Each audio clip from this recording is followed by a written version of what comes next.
Oke, kembali lagi bersama saya G Karno di Baca Talk Podcast di Dive Talk episode 3 dan ya episode ini support sama Komodo Ren F Dive Shop. Iya, dan kita sekarang lagi di shopnya. Dan kali ini saya mau ngobrol dengan Kakak Marcel Beto. Ya, Terima kasih, Kak. sama-sama. Terima kasih ya, namanya. hadir sempatkan waktunya. Ya, Kita sangat thank you untuk waktunya dan ya selamat KKI sudah terpilih lagi ya menjadi ketua P3 Kom. Ini benar. sudah ke berapa kan? 3 kan? Ini periode saya yang kedua. Yang kedua. Ya, yang kedua ya. Ya. Itu dia berapa tahun biasanya? Kita di ADRT itu 2 tahun. Oke. Jadi setiap 2 tahun ya. 2 tahun. Ya. Dan setiap ya 2 tahun. dan kakak Ya. terpilih lagi yang kedua tahunnya. Iya, betul. Oke. Tapi sebelum kita lanjut, saya juga belum terlalu paham tentang P3 Kom itu sendiri dan sempat lihat juga di media sosialnya itu, cuman saya tidak terlalu tahu lebih dalam. Jadi kita pengen tahu sih Ya. P3 Kom ini apa, terus movementnya seperti apa gitu. Ya. PKS sendiri. Iya, jadi awal kita bentuk wadah ini sekitar tahun 2018. Oh, 2018. Jadi saat kita bekerja di Taman Nasional, jadi sering kita menemukan hal-hal hal-hal di lapangan yang menurut kita itu tidak sesuai dengan apa yang kami inginkan sebagai dive master atau dive guide yang bekerja di Taman Nasional. Gitu ya. Contohnya itu yang pertama ada orang buang jangkar, yang buang jangkar itu pasti dive site. Gitu. Terus ada juga orang nelayan mancing pasti dive site. Gitu, ya. Terus ada juga tamu-tamu dari kapal besar yang tidak memperhatikan standar nyelam yang bagus, itu yang ramah lingkungan itu ya mereka tidak perhatikan. Jadi kita melihat itu, terus kita berpikir wah ini saatnya kita harus bentuk wadah ini. Karena kalau kita mau menyampaikan sesuatu secara personal ke pihak otoritas atau pemerintah itu kan susah, kurang terdengar ya. Jadi makanya saya dan beberapa teman di senior P3 Kom itu diskusi, ayo kita bentuk satu wadah ini, itu biar nanti kita ada wadah supaya bisa masuk ke menyampaikan aspirasi kita ke pihak otoritas gitu. Oke. Ya, maka terbentuklah P3 Kom ini, gitu. Itu Persatuan Penyelam Profesional kayak ya? Perkumpulan penyelam profesional Komodo. Berangkat dari banyak atau ada masalah-masalah yang terjadi di lapangan. Berarti kayak sendiri sebagai dive master juga, dive guide juga. Dive guide. Mungkin sebelum kita lebih dalam tentang P3 Kom ini, tapi mungkin kita dari KS sendiri ini kapan gitu, atau masih ingat kapan akhirnya tertarik dan sekarang menjadi dive master, dive guide di Taman Nasional Komodo? Ya, dulu setelah tamat SMKN 1 Bajo. Oh iya, di sini. Tahun berapa tuh? 2006. 2006. Saya masih berapa tahun? 2006. Saya masih 5 tahun mungkin. Iya. Bukan, mungkin sekitar 3 tahun. Oh gitu ya. 3 tahun 2006. Ya, jadi 2006 itu kita tamat. Setelah itu bekerja di homestay, dan dari homestay bekerja sebagai tour guide. Tour guide. Jadi tour guide itu kan antar tamu di Pulau Komodo, Pulau Rinca, Pulau Padar, hanya sebatas guiding gitu. Terus ke overland juga gitu. Nah, saya kemudian berpikir, wah ini masih lebih masih sangat mudah untuk saya ini. Dan saya juga berpikir waktu itu bahwa kalau hanya sebatas sebagai tour guide itu semua orang akan bisa, dan saya berpikir juga akan banyak regenerasi. Kompetitor ya, kita bilang kompetitor juga kan. Ya, dan banyak adik-adik yang akan ambil jurusan untuk yang sama, dan pastinya akan ada persaingan ketat dan atau kompetitor lah gitu. Jadi saya berpikir saya mau cari pekerjaan yang sesuatu yang lebih challenge gitu ya. Maka berpikirlah di diving ini. Gitu. Itu langsung setelah tamat SMK itu berapa tahun itu langsung open water atau dive gitu? Setelah tamat itu sekitar 2 tahun sebagai tour guide sama di homestay, terus ke jadi cleaning service di kapal pesiar.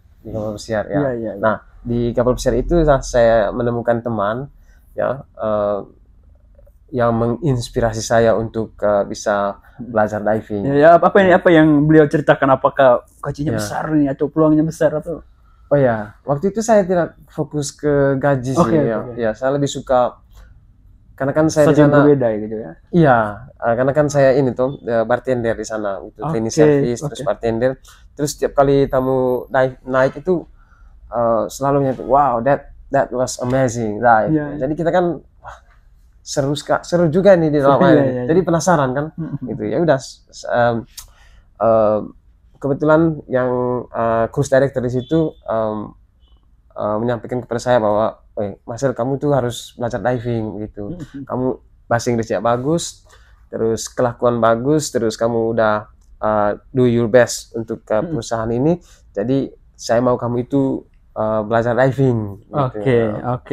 Ya. Berarti sekitar sudah belasan tahun lah ya. 17 tahun. 17 tahun ya. Di di bidang ini dan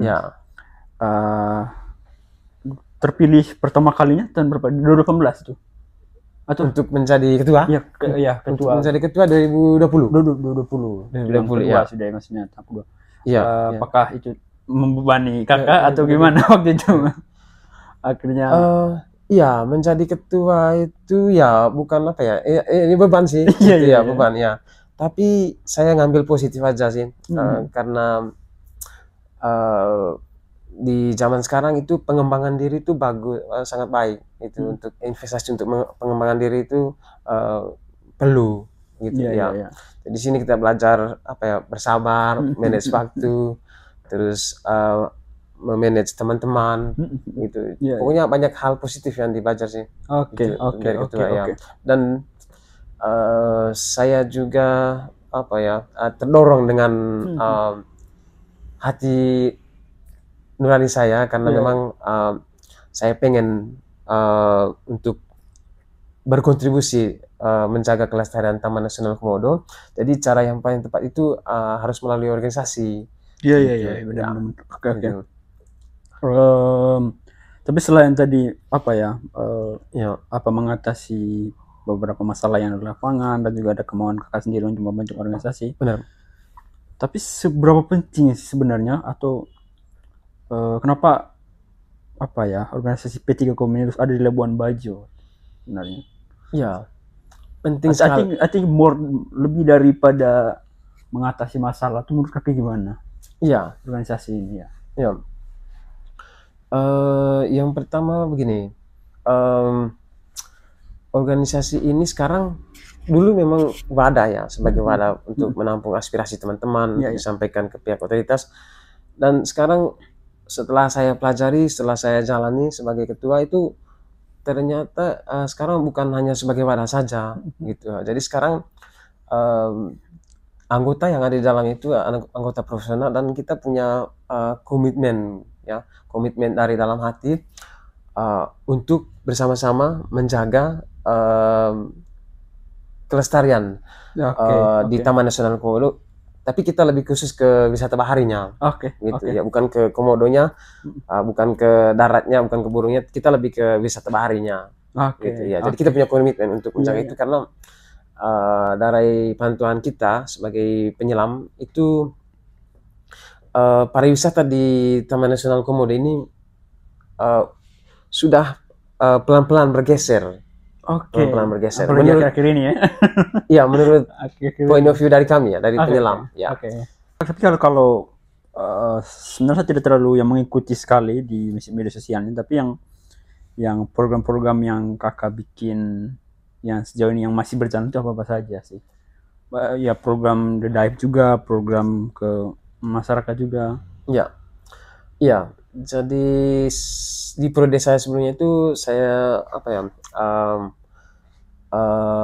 karena visi misi P3Com, tujuan P3Com itu sendiri itu yang pertama itu bagaimana mendorong atau membantu pemerintah untuk memajukan pariwisata di Labuan Bajo gitu. Jadi kita mau bantu pemerintah supaya sama-sama bekerja apa yang mereka butuh dari porsi kami sebagai dive guide yang selalu ada di lapangan tiap hari itu ya kita membantu pemerintah sih untuk edukasi ya, menurut edukasi juga kan? Iya, jadi itu visi misi dan tujuan kita salah satunya ya, memang masih ada beberapa tapi salah satunya itu. Jadi kita juga sudah pernah melakukan underwater clean up di dalam kawasan, di dalam maupun di luar kawasan. Jadi teman-teman penyelam itu rame-rame. Ya, turun terus milah sampah di dalam air itu Karena kita tahu sampah yang masuk ke laut itu sangat nampaknya itu besar ke jangka panjang, apalagi ekosistem terurainya sangat lama ya. Iya. Tapi kalau 17 Agustus ini apakah ada event yang misalkan pengibaran bendera di bawah laut itu ada gitu kan? Iya, itu kita sedang on progress. Kita sedang mudah-mudahan besok kita udah bagi undangan, terus kita juga ada buat proposal terkait acara ini ya. Iya. Menarik itu. Kalau kita kayaknya tidak bisa ikut sih bro, soalnya kita harus open voter dulu baru kita bisa ikut pengibaran bendera di dalam. Tapi sebagai ketua di sana itu kakak, apa sih yang paling atau tantangan yang di sana tuh yang berkumpul itu orang-orang atau diver lokal semua atau gabung Pak? Ya, gabung dari semua orang lokal. Orang lokal. Lokal dalam arti sini Indonesia ya. Jadi karena di ADRT kita itu semua orang bisa masuk P3Com, yang penting dia warga negara Indonesia, terus penyelam ya. Jadi tidak harus profesional juga gitu. Open water udah bisa masuk. Nanti kita ada kategori, ada anggota biasa sama anggota profesional. Anggota profesional ini yang akan kita yang nanti akan diberikan pelatihan kan mungkin yang awal-awal mungkin. Itu yang profesional udah siap kerja sih gitu. Tapi yang masih anggota biasa ini yang kita mau upgrade lagi skillnya nanti ya. Gitu. Iya. Lagi kembali ke pertanyaan tadi itu, apakah selama ini juga sering menemukan masalah-masalah yang terjadi misalnya tentang sertifikasi atau tentang keselamatan? Karena kalau saya lihat memang cukup di dunia dive ini kan cukup ini juga berisiko juga, atau gimana menurut kakak? Iya. Memang kenapa tidak semua orang bisa terjun ke diving, karena memang kerjanya risikonya tinggi, lebih tinggi dari snorkeling sama trekking.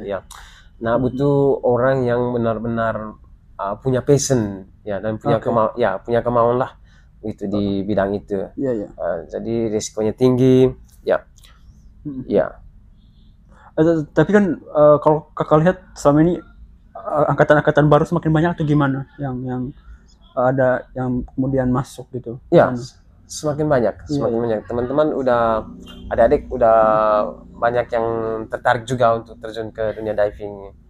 Udah banyak. Nah, artinya itu kan saya tidak tahu ya berapa tahun lalu, tapi sekarang kita kemarin podcast sama kakak juga yang memang bekerja di dive. Dia juga ya cukup senang, dan juga banyak teman-teman kita atau yang seumuran saya atau yang baru tamat kemarin juga SMK atau SMA tertarik untuk masuk di dunia dive. Tapi kalau kakak sendiri berarti sudah belasan tahun, 17 tahun dive gitu. Sekitar 17 ya. Yang paling seru sih di perjalanan kakak. Iya. Masih ada 1-2 hal yang ini mengesankan. Banyak tamu yang menanyakan, don't you get bored? Oke. Banyak tamu. Saya bilang how? Karena ya nggak akan bosan gitu.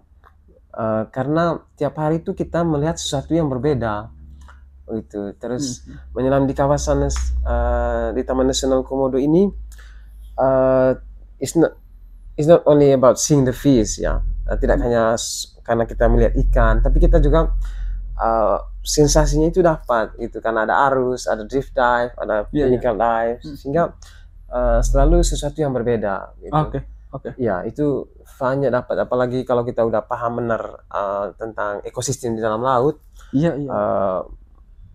Bagaimana ikan itu saling membutuhkan satu sama lain begitu, terus bagaimana sampah itu bisa mempengaruhi ekosistem dalam laut. Itu pengetahuan-pengetahuan seperti itu bisa membantu kita untuk lebih menyukai diving ini, pekerjaan ini.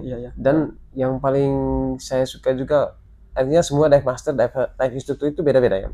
Ya, kita punya beda-beda pandangan masing-masing ya. Kalau saya sendiri, saya suka karena setiap hari berada di dalam laut, bisa melihat ikan, terus yang berikutnya bisa bertemu banyak orang dari berbagai negara gitu. Terus ya ada yang knowledgeable, ada yang gaya komunikasi bagus gitu. Punya banyak yang kita belajar, sharing pengalaman gitu. Ya mungkin sekarang kakak bisa ya mengatakan seperti itu, tapi saya tidak tahu kalau kakak kedepannya misalkan apa ya, kayaknya di laut ini sudah apa ya, capek, misalnya sudah berumur, sudah capek gitu. Terus pengennya apa gitu setelah itu? Atau dive till ada quotes namanya dive till die. Atau gimana? Ada punya plan yang bigger dari this. Kembali lagi ke itu ya, ke bagaimana kita menikmatinya. So far saya lebih senang di lapangan, masih senang di laut. Ya, ada dive center juga kemarin nawarin supaya di kantor gitu. I think it's too early for me. Saya mau untuk sekarang, saya lebih suka di lapangan. Ya, karena apa ya, tamu itu lebih suka, akan lebih akrab dengan kita, lebih akrab. Dan karena bekerja di diving ini tidak hanya kasih tunjuk ikan ke tamu gitu, kasih tunjuk nudibranch atau apalah itu di dalam air, tapi kita itu sharing juga di kapal ya. Nah, dengan begitu mereka akan connect sama kita dan kita bisa membangun koneksi dari semua negara. Itu fun ya, dapat juga ya. Makanya for now I'm still enjoying being in the ocean. Apalagi karena saya sendiri suka kehidupan laut, suka terumbu karang ya, jadi masih pengen mau menikmati terumbu karang itu. Tapi memang kalau pertanyaan dari Om Karno, apakah kedepannya punya rencana besar? Memang punya sih, tapi so far just go with flow first. Just go and enjoy ya. Nanti alam dan Tuhan yang akan tentukan. Asik. Tapi kalau dari P3Com sendiri punya apa, semacam event-event Labuan Bajo kah, atau event-event internasional kah yang pengen dibuat, atau masih direncanakan? Siapa tahu melalui podcast ini kan ada yang mau sponsori juga, dengarkan siapa tahu gitu kan. Jadi kita memang apa ya, ini kan tahun pertama lagi saya di periode bulan pertama ya. Ya, jadi kita sedang dalam benahi beberapa beberapa poin di dalam organisasi gitu. Dan kita sudah punya rencana untuk 17 Agustus ini kita adakan underwater pengibaran bendera di dalam air. Terus juga kita mau underwater clean up dalam waktu dekat juga gitu. Terus kita ada program P3Com Goes to School. Itu cuma saya senang gitu. Ya, nanti P3Com Goes to School. Ya.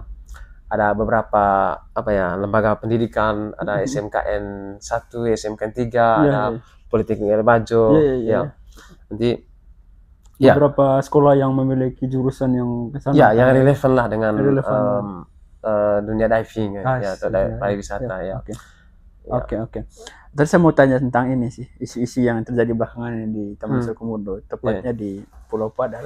So it's okay to ask you. It's okay, but I would say saya belum pelajari itu. Jadi saya masih abu-abu, masih belum menentukan apakah dukung atau tidak gitu, karena jangan sampai nanti saya menjawab terus akan jadi bumerang ya. Bumerang untuk mungkin lebih ke saya cuman I would like to ask the reaction aja sih, reaksi kakak dengan berita ini. Mungkin reaksinya apa? Reaksi saja. Apakah wow atau gimana itu tuh? Memang kalau secara kalau kita pikirkan dan pahami, memang akan ada risiko terutama untuk alam bawah laut pastinya. Kalau memang tidak dikendalikan dengan bagus itu pasti ada gitu. Hanya kita juga tidak tahu apakah akan ada dampak positif untuk kita. Makanya saya belum berani komen untuk ini. Dan saya mau pelajari dulu dari posisi ininya gimana, terus dari posisi ini apakah benar. Kita juga kita bercocok juga tidak terlalu ini. Paling kemudian kita undang salah satu kita bilangnya yang speaker lah, kita selalu paling tanya reaksinya gimana. Kita tidak bertanya apakah setuju atau tidak, apakah tidak mendukung atau tidak, tapi reaksinya itu gimana. Oke, kakak Marcel. Tapi kalau kakak boleh kasih tahu nih ke teman-teman di luar sana, anak-anak sekolah yang akan tamat, apa yang membuat mereka tuh tertarik di dunia dive? Mereka bisa start sekarang atau apa hal-hal yang memancing mereka untuk melihat ini big big chance gitu. Seperti yang saya bilang di awal tadi, jadi pariwisata di Labuan Bajo ini udah pelan-pelan bergeser dari point of view dari penyelam ya. Dulu sampai bahkan sampai sekarang juga masih banyak orang yang berpikir bahwa Komodo biawak Komodo dragon itu sesuatu highlight icon yang membuat tamu itu datang ke Labuan Bajo. Tapi dari point of view dari kami penyelam udah mulai pelan bergeser. Jadi saya tuh setelah trip selalu suka ngobrol sama tamu dan menanyakan feedback mereka. What was the highlight of your trip? Yang awalnya mereka datang ke Labuan Bajo memang karena branding. Jadi Komodo itu untuk branding bagus. Untuk memancing saja ya. Untuk branding bagus. Tetapi kalau point of view dari penyelam, yang sangat membuat tamu itu tertarik itu bawah lautnya. Di dalam lautnya. Dan beberapa fakta mengatakan kita punya yang terbaik juga untuk dunia kan. Salah satu yang terbaik. Kita ada Manterei, ada terumbu karang yang unik dan sehat, terus warna banyak gitu, terus apa lagi? Ada turtle, ada hiu, pokoknya banyak lah gitu. Iya sih. Tapi jadi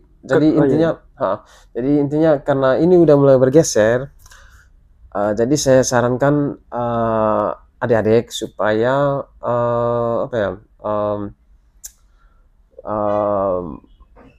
pelan-pelan belajar bagaimana saja caranya supaya bisa bekerja di diving, karena akan semakin banyak tamu yang akan masuk. Dari pantauan saya, anggota kita masih kekurangan. Masih kekurangan Dan sekarang kita masih banyak pakai tenaga dari luar, karena memang kita belum cara sumber dayanya belum banyak gitu. Belum banyak yang tertarik di diving. Iya. Gitu.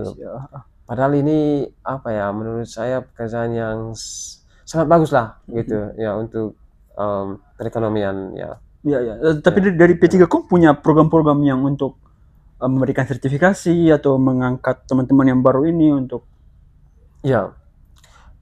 Kita memang punya apa ya, itu masuk dalam visi atau misi organisasi sama tujuan organisasi. Kita mau mendorong penyelam-penyelam muda itu untuk menjadi penyelam-penyelam profesional gitu ya.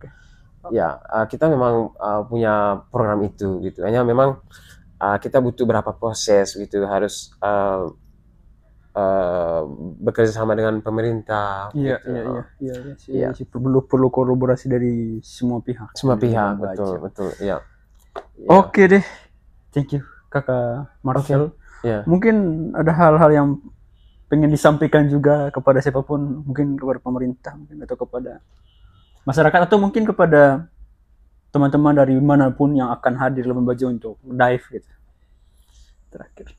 Iya, yang pertama yang pasti karena saya kesini diundang secara dari organisasi ya, gitu, sebagai ketua, gitu ya. Jadi saya mau memperkenalkan ke teman-teman, ke publik bahwa ya di perkumpulan penyelam profesional atau P3Com ini kita bukan hanya sebagai wadah, gitu, tapi kita punya komitmen supaya ikut berkontribusi menjaga aset. Aset atau aset kita di dalam kawasan itu adalah di dive site ada terumbu karang, ada pari, ada hiu, ada turtle gitu. Jadi kita punya komitmen untuk menjaga dan melestarikan ini. Gitu. Karena P3Com sendiri bukan hanya pada saat itu, tapi jadi apa ya, garda terdepan untuk kelestarian bawah laut di dalam kawasan. Ya. Karena menurut pantauan kita juga hari-hari kita di sana, terus kita tahu perkembangan terumbu karang di sana dan ikan-ikannya gitu ya. Jadi P3Com dan akan siap untuk berjuang supaya kita bersama-sama menjaga aset ini untuk biar nanti bisa apa ya, berkelanjutan. Benar-benar turun-temurun. Karena kita belajar dari taman nasional sebelumnya kayak seperti Bunaken atau di Thailand ada Koh Tao atau Great Barrier Reef, itu udah mulai banyak karang yang mati, udah banyak yang bleaching gitu, dan banyak juga tamu yang mengeluh bahwa di area sana itu udah banyak yang hancur. Jadi kita tidak pengen seperti itu juga. Tidak pengen seperti itu. Jadi kita belajar dari kesalahan itu. Jadi P3Com, menurut kami kita belum terlambat. Jadi sebelum itu terlambat, jadi kita mulai sekarang, teman-teman di P3Com punya apa ya, komitmen untuk menjaga jangan sampai seperti yang sudah-sudah gitu. Karena kita mau supaya kita bekerja di diving karir ini lebih lama. Benar. Bukan kalau untuk anak cucu mungkin itu terlalu jauh ya. Ya, untuk masa depan kita lah. Kita sendiri Itu yang saya mau sampaikan tentang terkait P3Com sih. Terus untuk stakeholder, untuk stakeholder, semua stakeholder di dalam kawasan Taman Nasional Komodo, kita sama-sama menjaga ya, dan menerapkan apa, tourism praktis yang bijaksana. Praktis yang bijaksana supaya pariwisata di Taman Nasional ini tetap berkelanjutan, tetap berkualitas gitu. Kita sama-sama menjaga sih itu. Good point, thank you. Terus untuk adik-adik kalau mau terjun di diving ya harus berusaha gitu, harus berusaha, terus harus punya komitmen dari dalam diri juga. Itu it's hard way, but when you push yourself, push your limit, and you want to get your dream, you can do it, but you just need to start and work hard. Untuk apapun itu ya, work hard is prosperity. Thank you Kakak Marcel untuk sharingnya 30 menit dan semoga kita bisa bikin the next episode. Mungkin hal-hal yang penting lagi tentang dunia dive. Saya pikir banyak yang akan saya gali dengan kakak, saya ngobrol dengan kakak. Dan saya pikir ini part of education juga ya untuk masyarakat Labuan Bajo, karena saya lihat belakangan ini belum banyak yang membuat apa semacam talk show tentang dunia dive. Ya even kita selama ini pun kebanyakan tentang ekonomi kreatif dan UMKM, tapi ya we are really happy ada yang mensupport kita untuk bicara tentang dive. Ada beberapa episode ke depan kita bicara tentang dive. Dan akhirnya saya sendiri pun mulai roaming, mulai searching, oh dive ini gini, oh ternyata bahkan saya juga tidak berpikir sebesar ini peluangnya kan. Saya dulu memang SMK cuman di UPW tapi COVID, jadi kayak apa itu praktek, kemarin kita tidak praktek karena COVID kan. Saya rasa wah besar juga peluangnya di sini. Thank you sharingnya, Kak Marcel. Sama-sama. Oke, sampai jumpa di next episode bersama Bajau Podcast, dan thank you so much kepada Komodo Rainier Dive Shop untuk selalu mensupport segmen edukasi ini. Sampai jumpa bersama saya Gekano.